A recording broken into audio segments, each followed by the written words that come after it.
ఎవరికైతే రవి, కేతువులు, రాహు, చంద్రులు ఉంటారో వాళ్ళందరూ కూడా పౌర్ణమి నాడు చంద్ర నమస్కారం చేయడం చాలా మంచిది. సో ఈ సమయంలో సంగీతం వినొచ్చు, పెయింటింగ్, తోట పని, ఇవన్నీ ఏంటంటే మనసుని బ్యాలెన్స్ చేసేటువంటి పనులన్నమాట. సో ఇట్లాంటివి కూడా రోజు సక్రమంగా చేసుకుంటూ ఉంటే కూడా వీళ్ళ యొక్క మానసిక స్థితి బాగుంటుంది. అంటే ప్రతికూల శక్తులను శుద్ధి చేసుకోవడానికి ఇది అనుకూలమైనటువంటి సమయంగా భావించాలి తప్ప, సో ఇదేదో చెడు కాలం వచ్చేసింది అనేది కాకుండా, సో చాలా మంది జాతకాల్లో ఇటువంటి సంయోగాలు, ఈ గ్రహాల యొక్క సంయోగాలు చాలా మంది జాతకాల్లో ఉంటాయి. వారి యొక్క మానసిక పరిస్థితి కూడా అంత అంత అనుకూలంగా ఉండదు. ప్రతికూలతలు అది ఎక్కువగా ఉంటాయి కాబట్టి వాళ్ళందరూ కూడా చెప్పినటువంటి పరిహారాలను పాటించినట్లయితే, సో తప్పకుండా వాళ్ళ యొక్క మనసు కూడా చాలా శుద్ధిగా ఉండేటువంటి అవకాశం ఉంటుంది. కాబట్టి మనసుని శుభ్రపరచుకోవడమో, లేదంటే శుద్ధి చేసుకోవడానికో ఇదొక ప్రక్రియ. ప్రతికూల ఆలోచనలు కూడా విడుదల చేసేటువంటి సమయంగా చెప్పాలి ఈ సమయాన్ని. అందువలన స్వీయ శుద్ధి అనేది చేసుకోవాల్సినటువంటి పరిస్థితి. అందువలన ధ్యానం చేయాలా, ఎవరైనా సరే ధ్యానం చేయాలా, ప్రాణాయామం చేయాలా. కనీసం 1 అవర్ అన్నా ధ్యానంలో ఉండాలి. ఈ ఈ ప్రక్రియ ద్వారా మాత్రమే మీకు స్వీయ వృద్ధి, శుద్ధి అనేది జరుగుతుంది. ఇది చాలా ఒక శక్తివంతమైనటువంటి సమయం అన్నమాట. ఆ సమయంలో మంత్రాలను జపించడము, మృత్యుంజయ మంత్రాన్ని జపించడం గాని, ఇక శివుడిని ఆరాధించేటువంటి 108 నామాలను, నారాయణ యొక్క 108 నామాలను పఠించడం ద్వారా మీ యొక్క మనసు చాలా తేలికగా ఉంటుంది. చెడు వైపు దృష్టి వెళ్ళదు అనేది శాస్త్రం తెలియజేస్తుంది. ఈ సమయంలో మనకేం కావాలంటే దేవుని యొక్క ఆశీర్వాదం కావాలా, రక్షణ కావాలా, ఆధ్యాత్మిక వృద్ధి కావాలి. అందువలన ఈ ఆచారాలను, వేడుకలను నిర్వహించుకోవాల్సినటువంటి పరిస్థితి ఉంటుంది. చాలా మంది తాగడం, తినడం అనేది చేస్తా ఉంటారు. దాన్ని మానేసేయాలి. ఇంకా పళ్ళు తోముకోవడం కూడా చేయకూడదు. ఆ సమయంలో పళ్ళు తోముకోవడం గాని, జుట్టు దువ్వుకోవడం గాని, ఆ! వాష్‌రూమ్‌కి వెళ్ళడం కూడా మానేయాలి. వాష్‌రూమ్‌కి వెళ్ళడం కూడా మానేసేయాలి ఈ సమయంలో. కొత్త పని ఏది ప్రారంభించకూడదు. ఎందుకంటే ఇది అంత విజయవంతం అవ్వదనమాట. గ్రహణం సమయంలో. గ్రహణం పూర్తయిన తర్వాత మాత్రమే మీరు ఏదైనా డెసిషన్ తీసుకోవాలి గానీ, ఆ సమయంలో వచ్చేటువంటి ఏ డెసిషన్ అయినా సో చాలా ఇబ్బందిని కలిగించేటువంటిదిగా ఉంటుంది. కాబట్టి చంద్రగ్రహణ సమయం అనేది కుంభరాశిలో పూర్వభద్ర నక్షత్రం మీద చంద్రగ్రహణం ఏర్పడుతున్నది. రాహువు చంద్రుడు యొక్క కలయిక, ఈ సంయోగము సప్తమంలో సూర్యకేతువులు సప్తమ స్థానంలో ఉండి చంద్రుడిని ప్రభావితం చేస్తూ ఉన్న కారణంగా ఈ గ్రహణం అనేది ఏర్పడుతూ ఉంది. ఇది చాలా చెడు ప్రభావాలనైతే కల్పిస్తూ ఉంటుంది. మరి ఏ రాశుల వారికి ఎలా ఉంటుందంటే, మేషరాశి వారికి చాలా బాగుంటుంది. ఎందుకంటే ఇది లాభస్థానం అయిపోతున్నది. ఇక మిథున రాశి వారికి బాగుంటుంది. ఎందుకంటే కుంభరాశి నుంచి ఇది అదే మిథున రాశి నుండి ఇది నవమ స్థానం అవుతున్నది. అట్లే కన్యా రాశి వారికి బాగుంటుంది. కన్యా రాశి వారికి ఇది షష్టమ స్థానం అవుతున్నది. సో వృశ్చిక రాశి వారికి కూడా కొంత ఇబ్బందిని కలిగిస్తుంది కానీ, అక్కడ ఉన్నటువంటి విశాఖ తప్ప మిగిలిన మిగిలినటువంటి నక్షత్రాలకు బాగానే ఉంటుంది. ఇది మేషరాశి వారికి 11వ రాశి అవుతున్నది. 11వ స్థానం అవుతున్నది.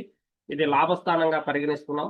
ఊహించని విధంగా ఆర్థిక ప్రయోజనాలు చేకూరబోతున్నది మేషరాశి వారికి. సో అదే విధంగానే బిజినెస్ చేస్తూ ఉన్నటువంటి మేషరాశి వారికైతే సో ఊహించినటువంటి ఆర్థిక లాభాలు బాటన వీళ్ళు నడవబోతున్నారు. కుటుంబం కూడా చాలా సంతోషంగా ఉంటుంది. ఈ సమయంలో వీళ్ళకి మానసిక ప్రశాంతత కూడా లభిస్తూ ఉంటుంది. సో అదే విధంగా మిథున రాశి వారికి తీసుకుంటే ఇది భాగ్యస్థానంలో ఏర్పడుతూ ఉంటుంది. అందువలన వీళ్ళకి కొంత ఉపశమనము, రావాల్సినటువంటి బకాయిలు తిరిగి పొందేటువంటి అవకాశం ఉంటుంది. ఆహ్, చేసిన అప్పులు మరలా తిరిగి వచ్చేటువంటి అవకాశం ఉంటుంది. ఆరోగ్య విషయంలో మాత్రం చాలా జాగ్రత్తగా ఉండాలా. సో ఆర్థిక పెరుగుదల, మెరుగుదల అనేది ఈ రాశి వారికి సంభవించబోతున్నది.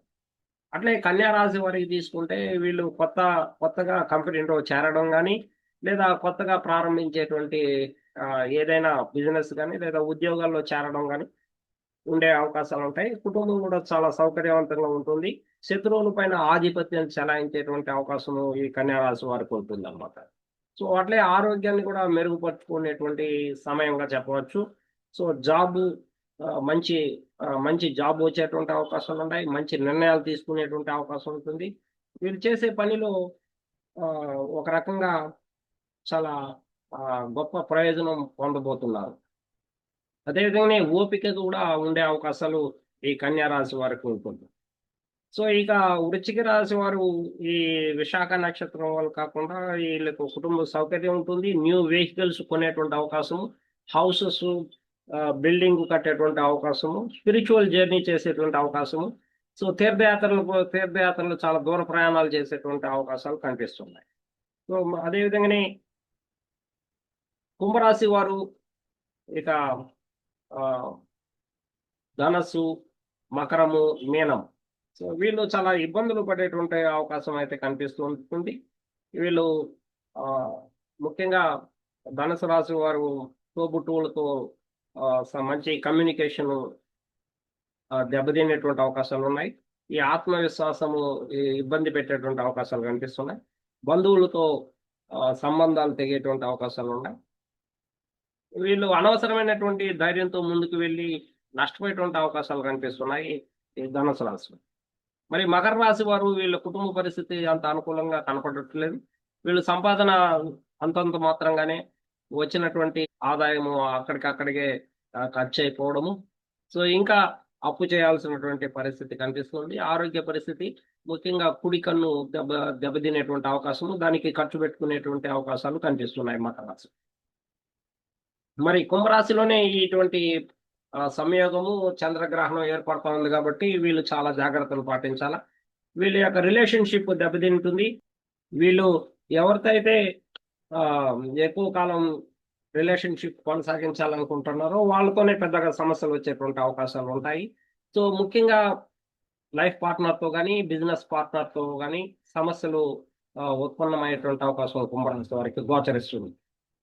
కాబట్టి ఈ రిలేషన్‌షిప్ విషయంలో ఆచితూచి అడుగు వేయడము, ఓపిక, సహనము ఎవరికైతే ఉంటుందో, సో వారికి కొంత అనుకూలంగా ఉంటుంది. వీళ్ళ యొక్క మానసిక పరిస్థితి కూడా అంత అనుకూలంగా కనపడట్లేదు కాబట్టి వీళ్ళు ధ్యానం చేయడం గాని, అట్లే ప్రాణాయామం చేయడం గాని, తర్వాత చంద్రగ్రహణం తర్వాత వీరు దానం చేయడము, ఆహ్, బియ్యము, పాలు, చక్కెర, సో ఇటువంటి తెల్లటి వస్తువులు దానం చేయడం ద్వారా వీళ్ళు కొంత మెరుగైనటువంటి మానసిక స్థితి ఉండే అవకాశాలుంటాయి. సమతుల్యతను పాటించేటువంటి అవకాశాలు ఉన్నాయి.